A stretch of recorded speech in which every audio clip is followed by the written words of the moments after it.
Германы олон улсын хамтын ажиллагааны нийгэмлэгийн хүрээнд үйлдвэрлэлийн дадлгажуулагч багш нарыг Монгол улсад одоо бэлтгэх тогтолцоог бол бий болгож чадсан. За энэ хүрээнд 2014 оноос үндэсний сурагч багш нарыг бэлдээд энэ багш нар маань Монгол оронд одоо өнцөг болон бүрт дараагийнхаа сурагч багш нарыг бидэрч одоогийн байдлаар бид нар үйлдвэрлэлийн дадлгажуулагч багшийг Монгол улсыг 660 хүнийг бол бэлдсэн байна. Энэ хүмүүс маань өнөөдөр аж ахуй нэгжлэлээр сургалтуудад амжилттай сайн явуулаад үйлдвэрлэлийн дадлаг сургалтуудын бол эхний сайхан үр дүнгууд бол гарч байна. За өнөөдөр бол үйлдвэрлэлийн дадлгажуулагч багшийг бэлтгэх үндэсний хөтөлбөртэй за мөн танхимын болон онлайн сургалтын одоо бид системийг бол бий болгосон. Цаашдаа энэ танхимын сургалтаар болон онлайн сургалтаар хосолсон сургалтаар одоо үйлдвэрлэлийн дадлгажуулагч багш нар маань бэлтгэгдэх боломжтой юм аа. За бид бол богино хугацааны сургалтаар одоо хөгжлийн бэрхшээлтэй иргэд болон ажилгүй иргэдийг мэрэгжил эзэмшүүлэх, сертификаттай болгох, ажил зуучлагаас гадна одоо богино хугацааны сургалтаар ямар нэгэн бүтээлч зүйлүүдийг хийж ирсээр 15 орчим сургалтыг маш чанартай сайн гүйцэтгэж ирсэн. Өмнөд аймагт хөгжлийн бэрхшээлтэй иргэдийн суралцах таатай орчин бүрдүүлэхтэй төл сургалтын хэлбэрээр зохион байгуулж 2018 онд Өмнөд аймгийн хэмжээнд дэх аж ахуй нэгжүүдээс хөгжлийн бэрхшээлтэй иргэдийн таатай орчин одоо хамгийн сайн бүрдүүлсэн тийм сургууль болж чадсан байгаа. За энэ төсөл маань бас их үр дүнтэй өгөөжтэй ийм цогц төсөл болж чадсан. Багш нараа чадахжууллаа, сургалтын хөтөлбөрөө шинжиллээ, ном сурахч хангалаа, багаж тоногдох хөрөмжийг хангалаа, лаборатори дадлан газар хангалаа.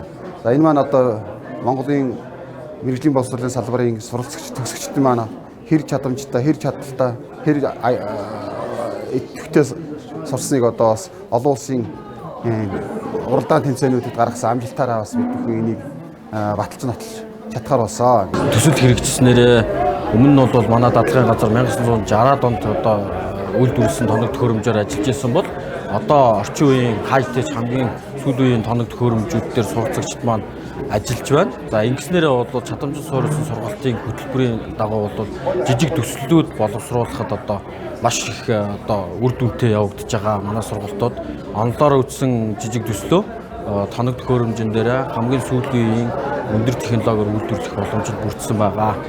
2015 оноос эхлээд мэрэгжлийн боловсролын сургуулиудаар ахуй төгөөдийн өдрөлийг бид нар зохион байгуулж байгаа. За энэ өдрөлг нь ерөнхий боловсролын сургуулийн ахлагангийн хүүхдүүдэд ирээдүйн мэрэгжил сонголтонд нь туслах зорилгоор мэрэгжлийн чиг баримжаа олгож байгаа. Магадгүй одоо ирээдүйд ямар мэрэгжил сонирхож байгаа тухайн тэр мэрэгжлээр нь дадлага ажил гүйцэтгүүлснээр тухайн мэрэгжлийн чиг баримжаатай болгож өгч байгаа. За өнөөдрийг хүртэл ерөнхийдөө мэрэгжлийн боловсролын сургуулиуд дээр ахуй төгөөдийн өдрөлг маань уламжил болоод зохион байгуулагдаад хэвшсэн байна. За октод ирээд магадгүй хөгүүдийн одоо сонирхдаг илүү эзэмшдэг мэрэгжлүүдээр дадлага ажил гүйцэтгэх тухайн мэрэгжлийн чиг баримжаатай болж байна. Монголын мэрэгжлийн боловсролын салбарын нэр хүндийг өргөхийн тулд анх удаа телевизийн реалити болон entertainment шоу нэвтрүүлэг за мөн одоо хөрөг нэвтрүүлгээс гадна удахгүй 2019 онд Казан хотод болох үндэсний 8 ялагчдад зориулсан телевизийн нэвтрүүлэг үүнээс гадна сошиал контент за мэдээ нэвтрүүлэг гэдэг нийтдээ 100 гаруй одоо контентыг анх удаа за энэ төслийн хүрээнд одоо бэлтгэж олон нийтэд хүргэлээ. Энэ бол Монголын мэрэгжлийн боловсролын салбарт маш том нэр хүнд авчирсан. За энэ салбарыг илүү олон нийтэд ойлгуулсан том алхам гэж бол харж байгаа юм. Мэрэгжлийн боловсролын сургалтын байгууллага аж ахуй нэгжүүдийн хоорондын уялдаа холбоог хангасан. Аж ахуй нэгжийг дэмжсэн шинэ хэлбэрийн бол төсөл хэрэгжсэн. Энэ төсөлтөр бол үйлдвэрлэлийн дадлагын байрыг яг үйлдвэрлэл дээр аж ахуй нэгжлэр хийх орчныг бол бүрдүүлж өгснөөрөө энэ Германы олон улсын хамтын ажиллагааны нийгэмлэгийн аж ахуй нэгжийг дэмжсэн төсөл бол маш амжилттай хэрэгжиж 5 төсөл шалгараад үйлдвэрлэлийн дадлагын байр бол бий болсон байгаа. Тэгэхээр түншлэл суурилсан мэрэгжлийн боловсрол сургалт гэж юу вэ гэдгийг одоо ойлголтыг төлөвшүүлэхэд энэ төсөл бол маш ур ашигтай боллоо. Хувийн хөгжлийн захиалгаар мэрэгжлийн боловсрол сургалтын төвд мэрэгжлээ эзэмшүүлэх ажлыг хүүхдэд одоо яаж зохион байгуулах вэ энэ төсөл биднэрт одоо үзүүлсэн ийм сайн төсөл болсон гэж үзэж байна. За мэрэгжлийн боловсрол сургалтын байгууллагын түншлэлийн хүрээнд 2014 оноос хойш манайх цахилгааны мэрэгжлийн зөвлөл болон 18 онд мехатроникийн мэрэгжлийн зөвлөлийг байгуулж ажилласан. Энэ мэрэгжлийн зөвлөл гэдэг нь болохоор аж ахуй нэгжийн төлөөлөл буюу тухайн мэрэгжлийн мэрэгчлэр одоо аж үйлдвэр дээр ажиллаж байгаа инженер техникийн ажилчдаас бүрддэг байгаа. Тэгэхээр эдгээр хүмүүстэй бид нар хамтраад яг одоо захиргааны мэрэгжил юм уу, мехатроникийн мэрэгжлэр оюутнуудад одоо сургалтын хөтөлбөрийг хэрхэн яаж одоо сайжруулж улам ажил олгогчдод нийцүүлэх үү, мөн дээрээс нь үйлдвэрлэлийн дадлагыг хэрхэн яаж хамтран оновчтойгоор одоо үр дүнтэйгээр улам хөгжүүлэн зохион байгуулах вэ гэдэг тал дээр онцгой анхаарч ажилладаг. Тэгээд тэрнээс гадна бол мэрэгжлийн зөвлөлийнхэн маань сургуультай хамтраад шинээр элсэж байгаа оюутнуудад чиглэсэн болоод төгсөж байгаа оюутнуудад яриа таниулга хийх, үйлдвэр аж ахуй нэгжтэй танилцуулах гэх мэтлэнгийн одоо өргөн хүрээний ажлуудыг хамтран ажиллаж хамтран хийж хэрэгжүүлсэн байгаа. За Германы олон улсын хамтран ажлын нийгүүлгийн төсөл маань одоо Монгол улсын мэрэгжлийн боловсролын салбарт хэрэгжиж эхэлснээр мэрэгжлийн боловсролын сургуульд ажиллаж байгаа барилгын мэрэгжлийн багш нар одоо Монгол улс дотоодод маш олон тооны давтамжтайгаар сургууль семинарт хамрагдсан. Мөн Герман улсад очиж бас 14-өөс 21 оны хугацаанд бас сургууль семинарууд хамрагдсан байгаа. Ингэж олон удаагийн сургуультанд хамрагдсанаар багшийн одоо мэрэгжлийн өөрийн ур чадвар, мэдлэг, туршлага маш агцтай богино хугацаанд дээшилсэн үр дүнтэй сургалтууд болсон гэж бодож байгаа. Wir als EHA sind Langzeitexperten und unterstützen in verschiedenen Fachbereichen die Lehrer, das Management der Berufsschulen. Die Arbeit macht uns sehr große Freude. За Өмнө Говь аймгийн Политехникийн коллежид маань улсын хэмжээний үлгэр жишээ Гагнуурын байр 2018 оны 12 сард ашиглалтанд орлоо. За энэ Гагнуурын байрны бүрэн тоног төхөөрөмжийг бол төслөөс одоо дэмжиж оруулж тогтчулж өгсөн байгаа. Тэгээд энэ Өмнө Говь аймгийн Политехникийн коллежид маань одоо бүрэн тоног төхөөрөмжтэй бүх төрлийн гагнуур хийх боломжтой юм олон улсын стандартад нийцсэн гагнуурын барилга ашиглалтанд орсон. Төслийн хүрээнд барилга угсралтын техник, сантехник халаалт агааржуулалтын төхөөрөмжийн техник ч гэсэн хоёр мэргэжлэр чадамжид суурилсан сургалтын хөтөлбөрийг 2014 оноос эхэлж хэрэгжүүлж эхэлсэн. Тэгээд энэ хөтөлбөрөө сайжруулад ажил олгогчийн оролцоотойгоор шинжилээд одоо 2018 оноос шинжилсэн байна. Мэргэжлийн боловсролд аж ахуй нэгжүүд идэвхтэй оролцсноор бидний ирээдүй болсон одоо мэргэжилтэй ажилчтай өөрсдөө оролцоотой бэлдэж авч чадж байна.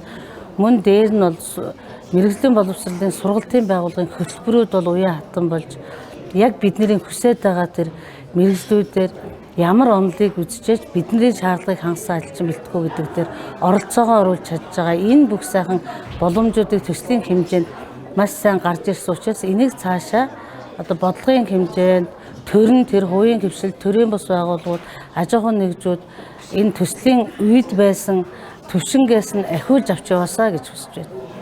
Энэ 14 оноос энэ төслийн хүрээнд одоо цахилгааны мэргэжлэр бол хүүхдүүдийг, оюутнуудыг, ажилтныг чадамжуулах юм ойлголтыг бол анх аваад ингээд одоо энэ 5 жил болж байна. Тэгээ 5 жилийн хугацаанд бол бас тодорхой хэмжээний оюутан сурагчид ажилчдыг одоо сургад дадлагжуулах юм полигоныг бол төслийн дэмжлэгтэйгээр байгуулад одоо энэ төслийн энэ өдний хүртэл явсан энэ 2 дахь төслийн ажил дуусж байгаа юмд бол бас гарын үе оролцсондоо бол бид нар их баяртай байгаа. 2016 оноос хойш сургуулиар дамжиж орж ирсэн GIZ төслийн хүрээнд одоо мэргэжлийн зөвлөл байгуулан ажилласан. Мэргэжлийн зөвлөл байгуулагдаж ажилласнаар бол одоо сургууль аж ахуй нэгжийн хоорондын хамтын ажиллагааг маш сайн хөөж өгсөн. Ийм ач холбогдолтой төсөл болсон.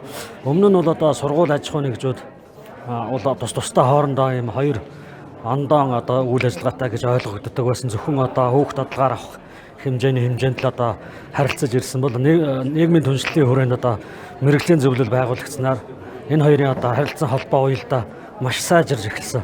Энэ бол энэ төслийн одоо бас маш томоохон амжилттай болсон зүйл. Ажил мэргэжлийн зөвлөх мэргэжлийг шинжлэх ухааны төвшөнд бэлтгэн гарах боломжийг энэ төсөл олгосон.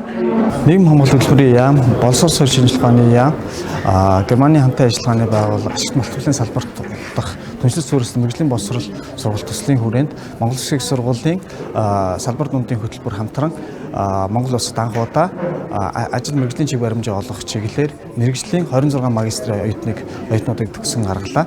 За Монгол улсын хөтөлбөрийн зах зээл дээр цаашдаа бид бүхэн ажил мэргэжлийн чиг баримжаа олгох чиглэлээр маш үр дүнтэй ажиллаж олон залуучуудад мэргэжлийн чиг баримжаа ирээдүйгөө зөв чиглүүлэн удирдахад мэргэжлийн төвшөнд ийм зөвлөгөө өгөх ажиллах болсондоо маш их баяртай байгаа. Энэ төслийн хүрээнд хувийн хвшлийг дэмжих талаар бол төсөл бол үнэхээр үр дүн гаргалаа гэж би ойлгож байна. Ялангуяа барилгын салбарын мужааны чиглэлээр бол Завхан аймгийн төсөл хэрэгжсэн. За тэгээ Завхан аймгийн барилгын салбарыг бэхжүүлэхэд энэ төсөл чухал үр дүн өгсөн. Яагаад тэгэхээр бид нарт бол өндөр мэргэжтэй боловсон хүчин бэлтгэх ийм чухал ажлыг гүйцэтгсэн. Ялангуяа үйлдвэрийн бааз, дадлагын байруудыг үнэхээр орчин үеийн сүүлийн тоног төхөөрөмжөөр хангасан. Энэ дээр ажиллаж байгаа оюутан сурагчид бол маш өндөр чадамжтай ийм мэргэжилтэй болсон хүчин бэлтгэж манай хувийн хвшлийг бол үнэхээр сайхан дэмжиж өглөө. За манай байгууллагын хувьд ажил мэргэжлийн чиг баримжаа олгох мэргэжил цэгийн гээд вебсайтээр хэрэгжүүлэгч байгуулгаар ажилласан байгаа. Тус төслийн хүрээнд болохоор 10 жилийн хүүхдүүдэд төдийлөн байгаад байдаггүй эмсүүд болон политехник коллежуудын эрэлттэй мэргэжлүүдийг танилцуулснараа даваа талтай юм а. Би дэлхийн ур чадварын сантехник оролцогч намайг Цүкрлөө өгтөд Острим гэдэг бэлтгэл сургуультад тэмцээнд тусалж дэмждэг төслийн хамт олондоо баярлалаа.